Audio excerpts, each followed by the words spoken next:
Something I wanted to bring up was the last couple verses, 53 through 58. Jesus in his hometown.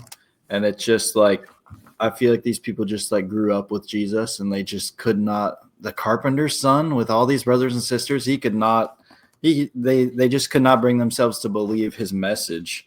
So I just thought that was interesting. And he's just like, I'm not going to waste my time. I'm not a magician. I'm not a monkey. I'm not going to do miracles for you because of your lack of faith.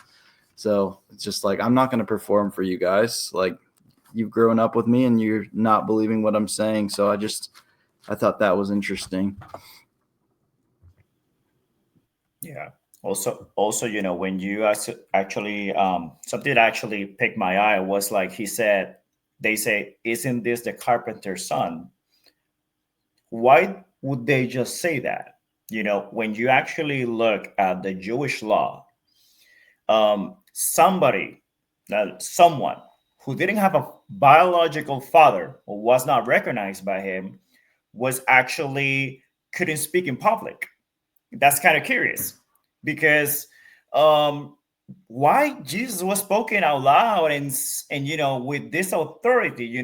When you were actually born into Jewish law, you needed to have a biological father to just like recognize you and pretty much give you and back you up with that.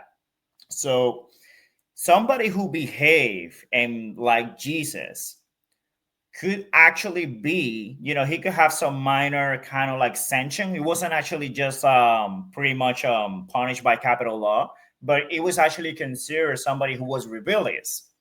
But then later on, you will see Jesus saying, "Well, I'm the Son of God." So what authority you have? No, it's not a human authority. It's not earth like authority. It is God's.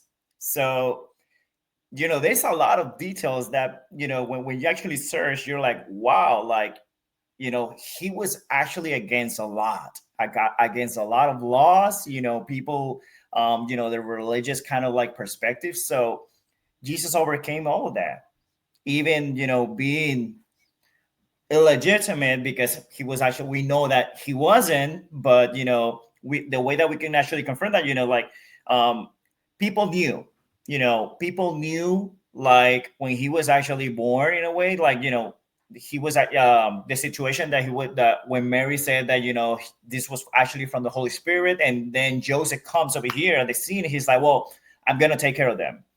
People know. So when he actually just purchased into that, you see that scene, isn't this the carpenter's son? They're actually asking, well, who's his father? What authority backs him up? Because he doesn't have any. But then Jesus comes, powerful as the Son of God, proud and saying, I am the Son of God.